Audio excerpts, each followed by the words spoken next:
So I think we are live. Guys, thank you again for joining us for another show on It's a Trans World podcast. We have a very special guest tonight, Mr. Taavi.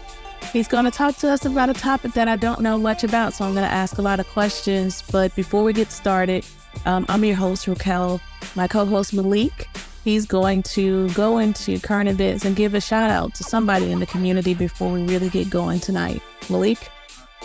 Current event, we've been talking about this a lot down in, we haven't been talking about Florida, but we've been talking about this actual bill.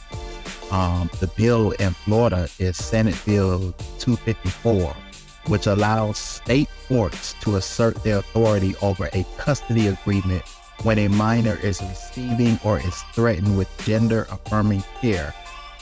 So again, we've been diving into that. Here in Atlanta, it's called Senate Bill 140, where the courts just pretty much get all in our business and insert themselves in the homes of people with transgender children or non-binary, however one chooses to identify. They're making it hard for us to receive medication, especially our youth. So I just wanted to highlight that. As far as in the community, I want to highlight Sebastian Smith. Sebastian, he's flying all over the world. And he's almost like one of the disciples putting the word out about our rights and fighting for our rights in the community. He's been to Mexico, several places. I don't have the list, but it's a long list. And so I want to highlight Sebastian Smith. He's currently the head over at the I Am Human Foundation. So Sebastian Smith. Ooh. Well, Sebastian, we appreciate all that you do in our community. Before we get started and I jump into our topic, I want Taavi to introduce himself, tell you guys a little bit about him before we start questioning him beyond measure on the show. My name is Taavi Jarvis. I'm 41 years old. I poly. Been poly for about almost 10 years. And I'm ready. Okay. Before we jump in, Me too. because we're going to talk about poly tonight and what does that mean? What does that look like? We're going to talk about that. But before we get started, we want to that we lead with love on this show, and this is a safe place. We have lots of conversations around mental health, physical health, community, and support, and what that looks like. So as we talk tonight, know that this is a safe place, and we ask a lot of questions. So I don't want you to be offended. And if there's something you don't want to answer, just let us know. But we're going to definitely ask the questions, okay? Okay. All right. So Taavi, you're poly. The first thing I want you to do is explain exactly what poly is and what that means for you exactly. Poly to me means freedom of expression. Not conforming to society and what they feel as if your relationship should be. It means love to me in all aspects of life. Being able to learn new ways of love. It means commitment. Poly means commitment? It does. Just because you're poly doesn't mean that you're not committed. You're just committed in as people would say, a non-traditional way. It's different for that. So, okay, that's your definition of poly. What is the textbook definition of poly? It will be considered as loving many. Loving many. I love a lot of people, Taavi. Mm-hmm. Loving a lot of people, having a lot of sexual partners. So just because you're poly doesn't mean that you have a lot of sexual partners. That's not what poly is. Poly means that you have the ability to connect with multiple people in different ways, like mentally, physically. Some could be, sexually, but emotionally, I am an emotional connecting person. I'm an emotional poly person. So for me, it's all about emotional connection versus physical connection for me, intimate connection. Intimacy does happen if I allow it to get to that point, but for me, it's more emotional than anything, because I'm a person that allows and like for my mind to be stimulated. So for me, if I'm stimulated mentally, then the intimate part will follow. But that's only if we want that part to happen. It doesn't have to happen. You can stroke me mentally before you stroke me sexually, and I'll be fine with that.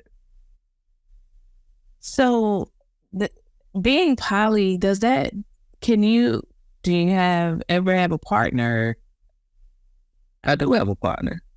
So you have a partner, and your partner is okay with you connecting with other people sexually and mentally and emotionally. My partner is poly. Whoa. Yep, I definitely feel like a kid. So for the people in the dictionary, in the LGBTQ plus community, poly is a term used to describe someone who identifies as polyamorous. Polyamory. Yeah, that. Polyamorous. Yeah. Polyamorous. It refers to the practice of having multiple consensual and open romantic or sexual relationships at the same time. Correct. That's correct. How do you have time, and excuse my French, how do you have time to fuck 3 people? Emotional or consensual. Okay, so it doesn't have to be sexual. It doesn't have to be sexual. It's what you make it. It's what you make it. It could be an emotional connection. It can be a physical connection. It can be intimacy, but it doesn't have to be. Mine are not always intimate. So how do you have time to be emotionally attached to someone else? Easy. You have conversations with your friends, right? Yes. That's an emotional connection. Even though it's not physical, it's emotional. You're emotionally connected to that person. So if that's the case, everybody in the world's poly. Absolutely not. I mean, because you're right. We have emotional connections to our friends. You're absolutely right. I mean, it's the ability to be able to connect with someone and not. I'm not gonna say jealousy doesn't come up, because jealousy comes up, but being able to connect with someone in a different aspect is different than just jealousy. Like jealousy happens, yes, but that's not it. It's more to it than just being in an intimate connection with somebody. So do y'all just make it, and I really don't know, like, do y'all just make it one big family? So you say your partner is also poly. So that means your partner has someone else too, right? So my partner chooses whether she wants to have a partner or not. And no, it's different dynamics of poly. So the type of poly dynamic that I practice, is parallel poly. Well, it's 3 actually. Probably 4. I would say 4 in all. Parallel poly. Parallel poly is the type of dynamic that I would have a partner and she would have a partner, right? And it's just parallel, that they don't interact. I'm okay with that dynamic. The next dynamic is kitchen table poly. Kitchen table poly is the dynamic where I have a partner and she has a partner, and we're all able to coexist. We're all able to interact with each other. It's no problems, no issues. We can sit down and have dinner, lunch, whatever. That's why it's called kitchen table poly. The next one would be solo poly. solo poly is where the main focus is me, but I do have a partner, but I'm still able to be solo and think about my needs and my wants as well as dating. The next one would be, what is the next one I would say? Triad. So triad would be where all three of us will be together in a relationship. So those are the dynamics that I'm open to. So You're open to all those dynamics. Yes. And have you experienced each one of those before? Not all of them, no. The ones that I've experienced have been parallel poly. That's the only one that I've experienced per se. Yeah. So do you date men, women, trans men, trans women? Like who do you date? Women? Okay. Women. Biological women or cis women. People get mad with these words. Okay, so I'm just gonna say women. Okay, that answers my question. Then, do you have? And we had this conversation with another guest. Is it offensive for you to be called a trans man? Well, No. I don't think it's offensive to be called a trans man. I am a trans man. I identify as a man, but the people that know me knows that I'm trans. I don't feel like it's offensive. I don't get offended if someone asks me if I'm a trans man. I am. Do I identify as a trans man? Yeah, I guess. I'm not one of those people that get offended easily, especially if I have someone that's trying to learn. Now, if somebody's being ignorant, it's something totally different. But if someone wants to learn, then I'm eager to to help them understand. Right, and we talk about that all the time. With Trans World Atlanta, our number one goal was to educate, and having you see that transgender men and women are just like you. We're all people. We're all human. There's no difference if we decide to sleep with or how we decide to identify. Has nothing to do with really who we are inside. So I'm glad you said that. It is about educating. And I think a lot of people are curious and just want to know, and they don't know. And I think the best people to tell would be us, right? Because we know. We're not assuming, we're not guessing. We live in this lifestyle. I think it's very interesting, this whole poly thing. I am having a difficult time, to be honest with you, wrapping my mind around it. It's not something that I'm open to. I cannot imagine someone that I'm in love with. If we're just kicking it, to be honest, I wouldn't care. But if it's someone that I'm in love with, I cannot imagine sharing that space with someone else. But you don't, though. I think that we are wrapped up in how we were taught love and relationships should be. When you say sharing that space, the space that you have with your partner isn't shared, because you guys have what you guys have. What they would have with somebody else is completely different. So I'll reword what I said. Okay.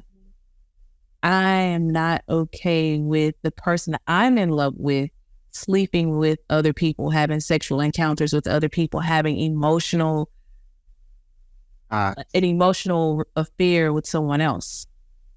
Understood. That doesn't make me feel good. Understood. And then the jealousy thing, I'm sure it'd be some rough nights in that house. So let me ask you this: if you were with someone, right, and the person in return says, "Hey, Raquel, I feel as if I want to explore poly," how would you feel if you know that you love this person and you're in love with this person, and you've been with this person for a while? How would that make you feel? Would that make you feel what? How would that make you feel? I would feel like what we have just isn't enough, and that will have to be okay. But why every time do you make it about you? Because I'm a part of the relationship. But it's not about you, it's about their feelings.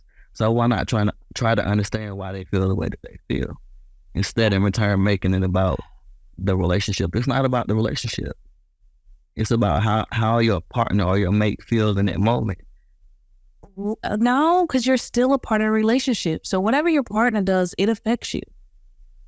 I'm not saying that you won't be affected, but not every time make it about you. So I'm really big on loving me how I need to be loved, right? Not how you want to love me and what you think is the way. That doesn't feel like love to me. Explain that to me. I don't. So there's going to come a time, right, where, especially if you live with someone, I'm at home, I want you at home, but you're in your other situation. And that's all you're going to be thinking about. That's all I'm going to think about. And I just wouldn't torture myself to death that way. I mean, and if I were with someone who said that to me, then I would have to be okay with letting go, loving them or not, in love with them or not, because I do believe that it's important for people to get what they need. I just wouldn't be a part of that need anymore. Understood. I understand that. And I can honestly say that it's not for everybody. It's not for everybody. Yeah, I mean, I could play, right? I could play, but I can assure you that that's all it could be. I think it wouldn't work. You said it wouldn't? I don't think it would work with me. Hey, when it works, it works. I'm telling you. Yeah. Yeah. When it works, it works. I mean, and financially, it has to be expensive. Not necessarily. I don't think it is. Then you don't think it is. You know what? You must have a good job, and I love it. I love it. It's called sacrifice. And so how long have you been poly? Well, almost 10 years now. Wow. Yeah, big. And what made you know, like, thing? So I feel as if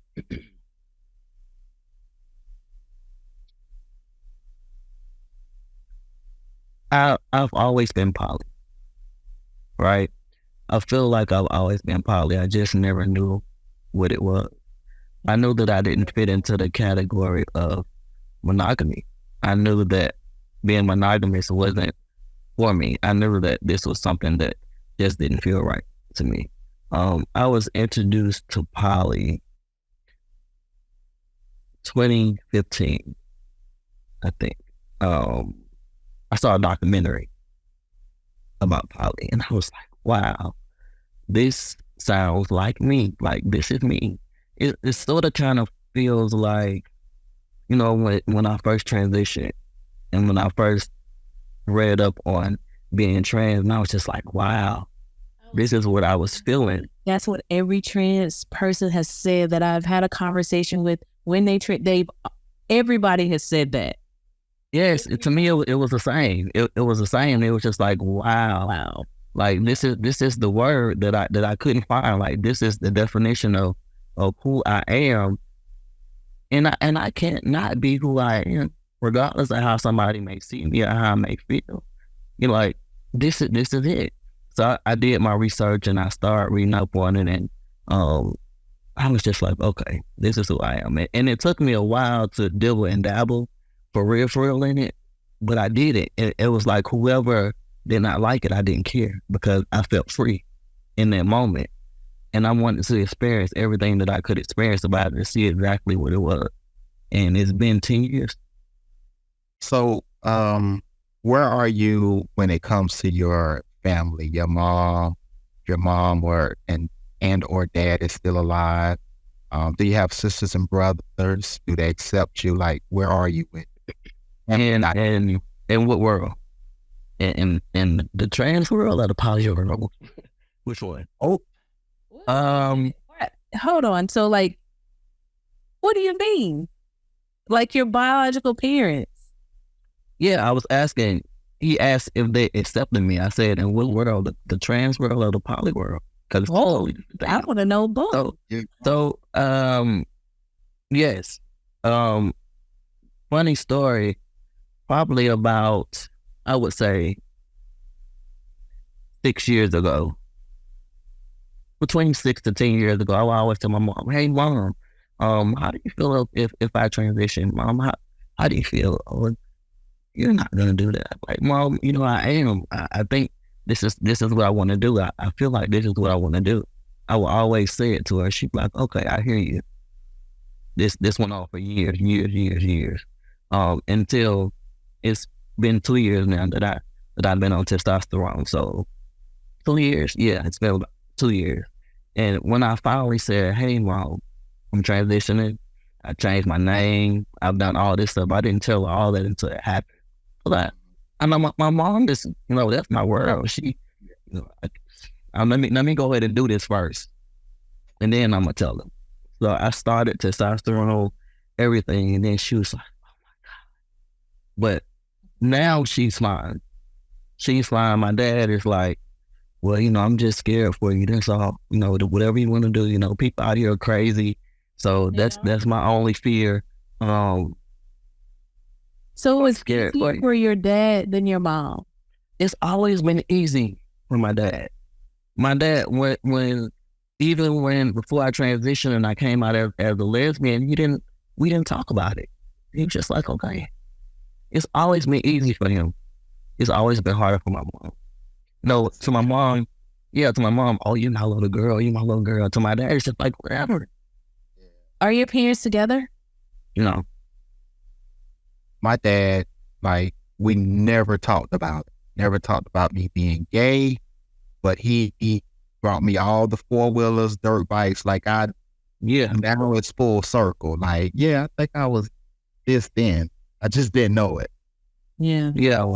My mom, when I told her, "Hey, mom, yeah, so I'm gay," my mom was like, yeah, I knew that. I was just waiting on you to feel comfortable to come to me.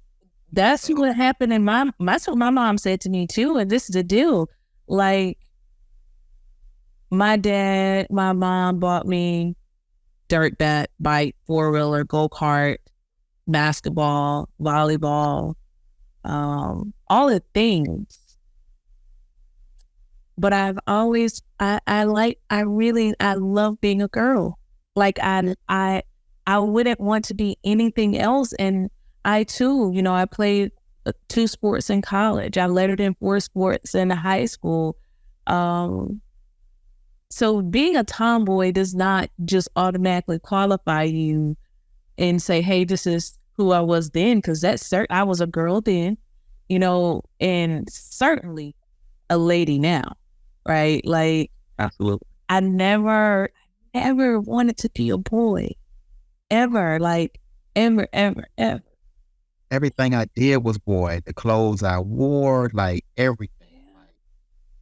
Yeah, me too. I crawled up on the ladder when I was a baby and get on the roof. Wow. I remember. My dad was devastated. I remember for me when I was 6, probably I think the first time I did it, I was 6. And I used to, like, stand up and pee.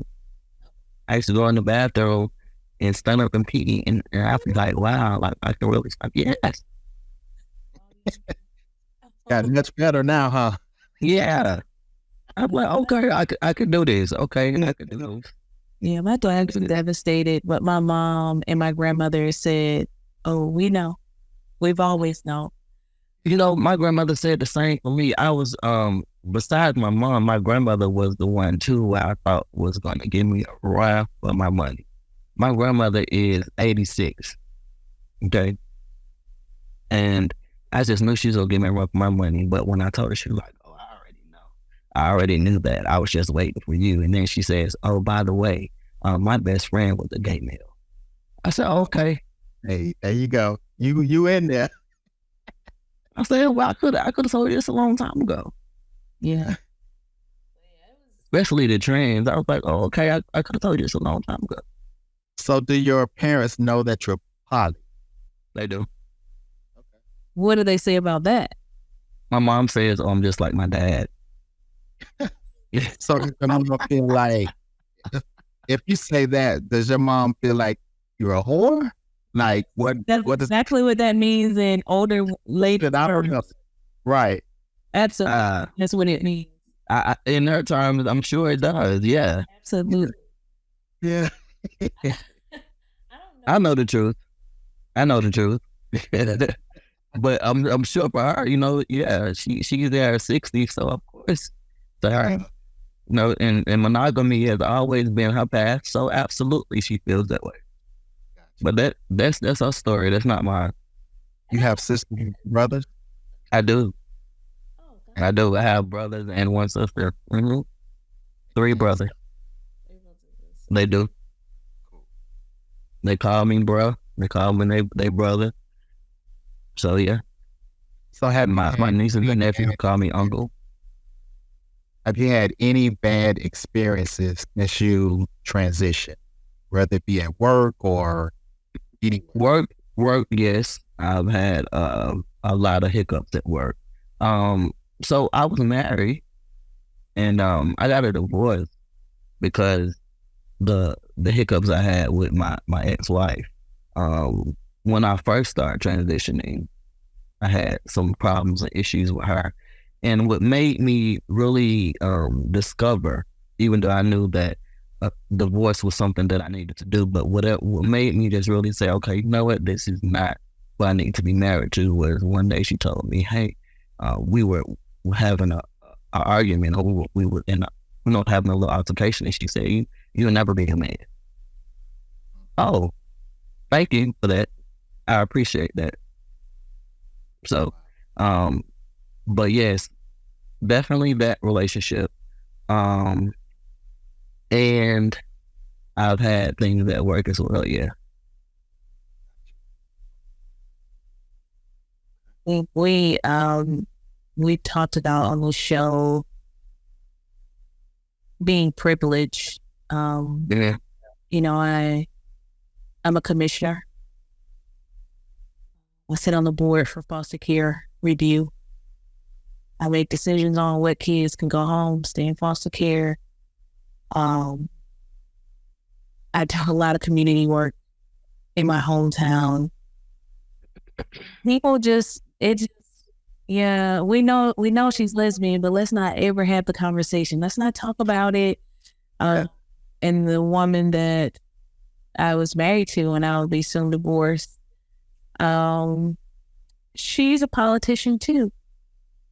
So when we walked into a room together, people just act like we were best friends, I guess. I mean, nobody ever talked about it. I've always walked in privilege, which is why I think it's so important for those of us that do walk in privilege to advocate for our brothers and sisters across the entire rainbow, because trans women shouldn't have to fear for their lives. Gay men should be able to dance and vote wherever the hell they want to and be safe. Trans men should be able to go to work and not be judged one way or another. So when I hear these stories, sometimes it's a little emotional, because even in my family, it was fine. I had a transgender cousin, so before me, they were ready when I came. Like, they were ready. I was mild compared to Tommy. Tommy was trans in the 80s. During a time where the AIDS epidemic was crazy. He passed with AIDS. During a time where you only got your tea off the street. All your implants was done in a basement. During that time, my cousin was trans. And fast forward, Tommy passed in 99, and I lived pretty much my entire life knowing not even knowing the word trans, but knowing that my cousin was a boy, but now my cousin's a girl. Okay. It was normal. Nobody said anything crazy in my family. Nobody called. I mean, it was normal. It was so normal that when I went to college, I thought parents were fucking nuts because their kids couldn't come home, or they put them out, or people were discriminated against. I didn't even know that people discriminated against gay people. They do. Because of my family. So I've always walked in privilege, and even when I would say, oh no, I have a girlfriend, and I never said, oh, I'm married to a trans man. I never did that, of course, but it wasn't a secret either, and I've been married twice, and I probably will never ever do that shit again. You saying you would never get married again? Oh God, no. Never say never. Why not? Not right. Oh, Jesus. I never thought I would date a trans woman. This last one took me through the fucking ringer. As a matter of fact, Taavi, when we met, and we met, but we didn't talk, I had decided that I was leaving. I bought a house and I left right before I came to Atlanta to shoot Trans World Atlanta. I left. And it was one of the hardest things I'd ever done in my life, was to leave her, because I loved her. But I was dying. I was dying. And I didn't. So that day we were filming in church and she was crying. You remember you sat by her? I saw her pain. Yes. She was working, literally directing and stuff, but dealing with that week. I cried every single day. They did see me cry, of course. No one saw me crying at work. I didn't cry at work while I was working and filming, but every morning, every night, I cried. And it was just kind of like and the message was, give them back their clothes. I don't know if you remember what the message was. I do remember. And it was heavy, but I'd done, probably that's the hardest thing I've ever done in my life, was to leave her, because I loved her. But I was dying, and I wanted to survive. I needed to survive for my children, for myself, but it was very difficult. And I never, ever, ever, ever, ever want to feel that shit again. I want to feel the pain. Yeah, it was close to unbearable. You don't want to feel the pain, but the love is okay. The love is good, yeah, but the pain was too much. I went through depression during this time, and I was diagnosed as depressed, but fully operating, like doing all the things that a mother does, fully operating until my kids went to bed and I went into my room. It was hard. And I got up the next day. When I woke up in the morning, it was horrible. But when my kids came downstairs, it went away until they weren't there anymore. And it was overbearing. It was horrible. But God, right? If it had not been. Okay. And you mentioned you was diagnosed with depression. Taavi, we're focusing on mental health and, just the things that our community goes through. Do you suffer with mental health or depression since you transitioned? So I have always had anxiety, right? I think for me, over the past 4 months, maybe 5 months now, my anxiety has been really, really high. It comes and goes, and it comes out of nowhere. I will wake up sometimes out of my sleep just shaking, and I don't know where it comes from. I don't have dreams. I don't feel like I'm anxious about anything, but it happens. Even during conversations, I was having some anxiety a few minutes ago, where I was just shaking, but it happened. Yeah. So yeah, I do. That's why it pisses me off when people say, oh, they just on the bandwagon and this and that, not knowing the things we go through daily sometimes, just to be who we are. Absolutely. Depression comes and goes for me, but I think my anxiety outweighs my depression at this moment. It just triggered something for me because I forgot I was diagnosed with anxiety too since transitioning. Got medicine. I don't take it. I have an appointment actually that was scheduled today for probably some medicine for anxiety, but yeah, definitely it's been a shit show for me. But I still think change. Absolutely not. Neither would I.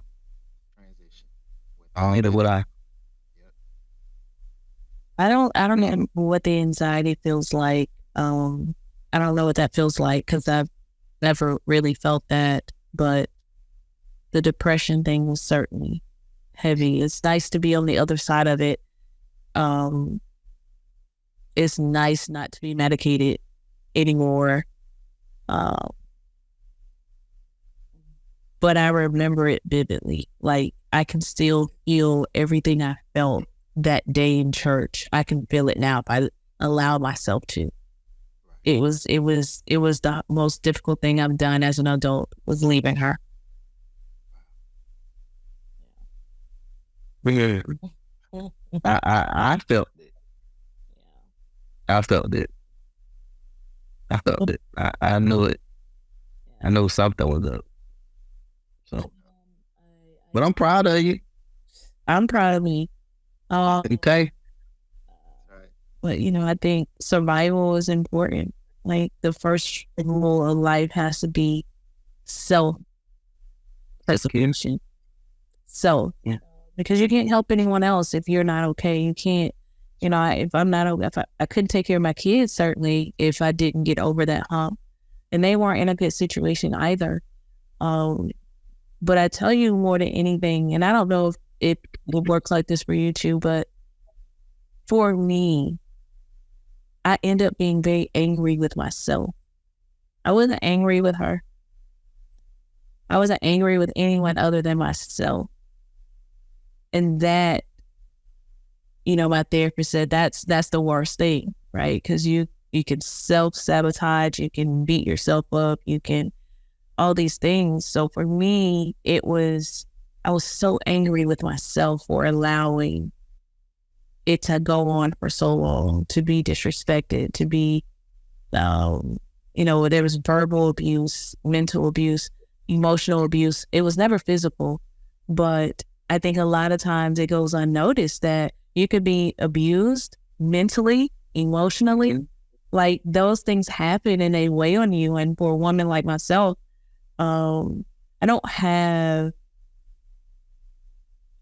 insecurities. Never had them. I'm a 10-minute girl. I can do my face, get dressed in 10 minutes and I'm ready. Confident in who I am and what I do. Don't really look in the mirror.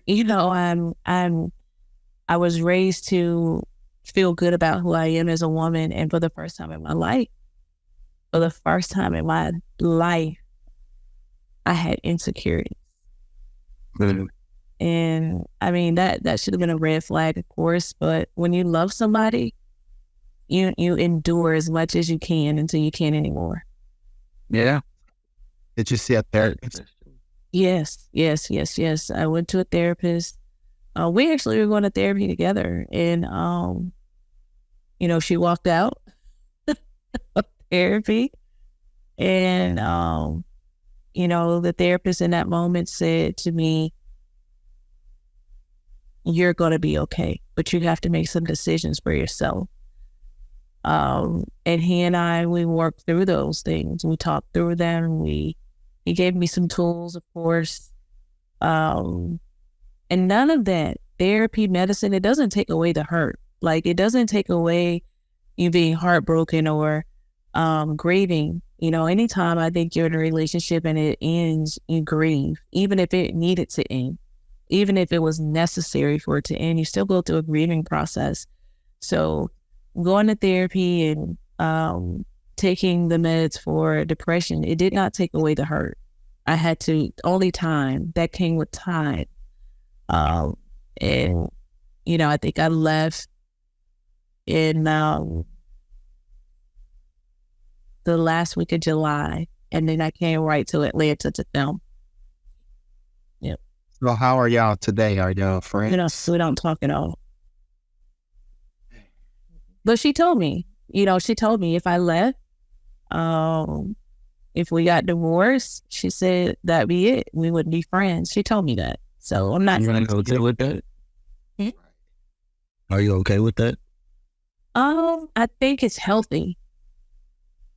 Do you ever see her, like run into her?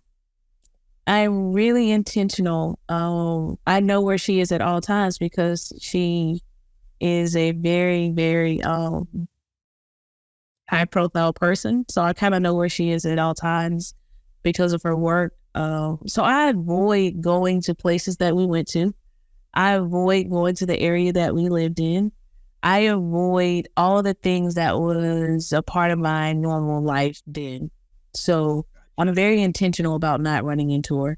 Now, I have run into her. She didn't see me, but I saw her. How does that affect the kid? It doesn't affect them anymore. They were ready to leave. They weren't being treated how they deserve to be treated. You know, my son, who was 8, about to turn 9, he came to me one day and he just said, I'm going to do whatever you want to do. If you want to stay, we can stay. I'm going to stay with you. But if you want to leave, we can leave. Yeah, he was 8. And he was going with me. He's an empath. He feels everything I feel. So it's just very unhealthy. And of course, you know, as a mother, you try to hide those things from them, but your kids, they feel you. So when he said that, what did that do? It's devastating. It was devastating. It was. So you knew that, okay, devastating. I need to leave. I left. He knows. I left because of my children. Right. If I did not have children, I would have still been there suffering probably. Was that the final when he said that? Like, did that put your gears to going, like, I got to get out of here? No, that wasn't the final. So much happened. So many things happened that it's starting to blur. Both of my kids had said something to me. My daughter was 5. And she said, Mommy, why doesn't my stepmommy love me anymore? And I cried immediately. Immediately, I'm crying. Like, I can't even fight this. So my son jumps in, who's 8. Why would you say that, baby? Don't say that. You know, he's immediately covering me. Yeah. And I said, you know what? This shit is crazy. Raquel, you fucking crazy. Like, get your shit together and start preparing. He's feeling whatever that is, whatever that tension and feeling is in that moment. Yeah. I didn't leave until a year and a half later, though. So that wasn't the straw that broke the camel's back, but it was a part of my mental preparing. I started to mentally prepare because she was very clear. You know, I don't want to be a stepmom. I didn't marry your kids. I married you. So it had gotten crazy. She was starting to say things that were crazy. Like, if anybody else heard it, you'd be like, what the fuck? You see my face, right? I'm like, what? But it was, but it wasn't crazy to her, right? Mental health is very important. Mental health is very important, and sometimes you just need to take your medicine. I must say that, but it was tough, man. A lot of things that happened, but there was one incident that happened, and I can't really talk about it. I'm not ready to talk about it in detail, but a lot of things could have happened. A lot of things could have gone wrong. I could have lost my life. I could have gone to jail. A lot of things could have gone wrong. And God said, no. And the cops were involved, but the cops covered me when they were not sent to cover me. They were sent to harm me, but they covered me. And God covered you. There you go. Yeah. All white cops as well. They know your character. And this is the deal. We weren't even home. We were in another city. When I came back home, my body ached for a week. I was physically sick. My body, everything in my body. At first, I thought my feelings were hurt. But then I realized that my whole body was hurting. And that really was the moment where I said, if I don't leave, I'm going to die. If I don't leave, I'm going to die. I'm going to lose everything if I don't leave. It was that moment. And so did this relationship push you into depression, or is that something you... I never dealt with it. Did you not hear me say I was very confident in who I am? Yeah, but I am too. Never. Nope. Never had any mental health woes. Never. So yeah, it was a lot, because in the midst of all of this, I still loved her. So as bad as it was, as much as difficult as it was, I absolutely loved every flaw, everything. That's powerful. Oh, yeah. So for listeners that's listening to this or will listen to this, what would you tell them in a situation like this? And would you recommend therapy? Yeah, you gotta have some help to get over it. I don't think it's something you can really do by yourself. What I would tell someone is, love is very powerful, but you can love somebody and never talk to them again. You can love somebody and still choose yourself, choose to live, choose to thrive. And you can love them from afar. You can pray for them from afar. Relationships require two people. It can't be one. Too willing. Absolutely true. That's what I would tell people. You gotta take care of you first, because if you don't take care of you, then you're not gonna be able to take care of anyone else. And sometimes doing the hardest thing is the absolute right thing for you. And that's the word. So Taavi, if you could leave something with someone to help them along the way, whether they're poly, non-binary, trans, what good word? Don't leave that a lesbian. Yeah, everybody. The people. The people. The people. What would I leave them with? I would leave them with never dim your light. Absolutely. For the sake of seeing somebody else shine. Be you, regardless if someone does not understand it, as long as you understand it, and whoever is meant to understand will be there for you. So never dim your light, whatever it may be. Yeah, that's good shit. Yeah, I agree. Yeah.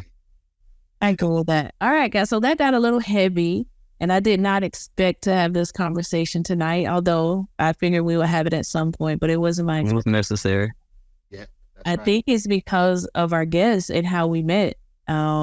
Yes. It was necessary. Yeah.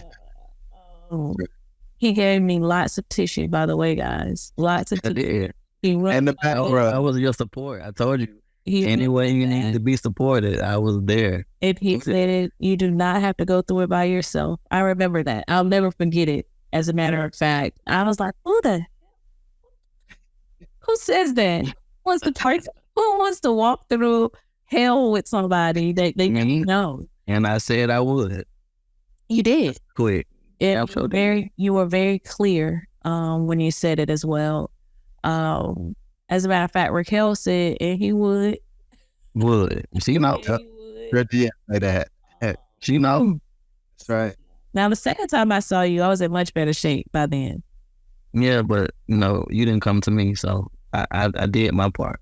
I'm still waiting, but hey, that's another topic for another day. All right. And I'll say this though, I'm very appreciative. It's not often that you see someone going through hell and want to walk through hell too. Like, I don't know, and I'm being very honest. If I see you walking through hell, I want to give you some water and maybe give you a towel so you can wipe your face off. But I don't know if I want to walk through hell too. See, this is the thing. Let me make it clear for you. Because I've already been through hell, right? Of course, I'm gonna want to walk through it with you because I don't want you to go the same way I went and get burned. So if I guide you to where you need to be, then it'll be a much smoother transition. That's a man thing. No, it's not. That's a person that has been through hell thing and does not want you to experience the same thing that they've been through. That's what that is. It don't have nothing to do with no man or no woman or nothing. It's a person that has already experienced what you have gone through and don't want you to go through it by yourself. And can help build you up where... Absolutely. Thank you, Malik. I'd never gone through a hard time in my adult life either. I'd never had a difficult time in my adult life until that. I had a very difficult childhood. I spent some time in foster care and, I had a very difficult childhood, but my adult life... I work with that population, by the way. Do you? Interesting. My adult life had been almost perfect up until that point. Even with my first divorce, I was totally okay. Totally okay. Me too.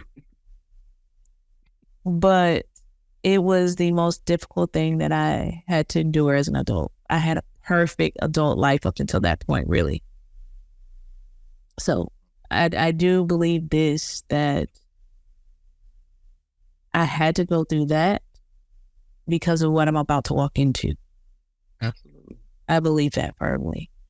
I don't like it, but I trust God and I listen. When he says move, I move. Transworld Atlanta came to me in a dream. I got up about 3:42 a.m. I jot down a few notes. I can't remember if I text Malik that early in the morning, but it was early. I could tell you that because I knew that he would be able to help me navigate these waters. But God said, this is your show. This is it. And I shot several things and didn't feel like, yep, this is it. And when Transworld came to me, I knew that I was supposed to stand in these waters with these people in this moment at this time. So God is awesome. Yes, he is. But we're well over time. So we need to wrap. Again, thank you, Taavi. We appreciate you. It's been a great conversation. Probably the best conversation for me at this point. And we've had some real good conversations, baby. And I've never had a conversation about poly, so thank you. You're welcome. I didn't. Man, I feel like a kid. I'm still at a loss for words. I think I still have questions that I have not quite formulated yet. Right. Okay. Yeah. I think I have to process this. I'm here. Yeah, it's different. It's different. I'm here. Thank you. It's open. Yeah. It's open. open to new things, new possibilities. Ooh, okay. Malik, Yeah. talk to sponsorship. All right. So here on It's a Trans World podcast, we are creating a safe space for our trans brothers, sisters, and our non-binary counterparts to be able to tell their truths. We would love to advertise your business on It's a Trans World podcast, and we're also looking for community partners and sponsors. For more information, please follow us on social media. You can contact Raquel at RAQUELRT3. Follow us at TRANSWorldATL, and you can follow me and contact me at @1gorgeous_churchboy. That's the number 1 BOI. Follow us also and subscribe on our YouTube channel at Dreamcatchers Production. That's a wrap for tonight, guys. Thank you for hanging out with us at the cookout. And until next time, we want you to know that the Trans World podcast is all about educating individuals about the trans and non-binary community, but also to let you guys know that we're all human. Equality is very important. We hope that you understand that love is love. God is love. Love is love. But until next time, we will see you later. It's a Trans World podcast. We had fun with you guys tonight. Thank you again, Taavi. We'll see you guys next week. Thank you. Peace.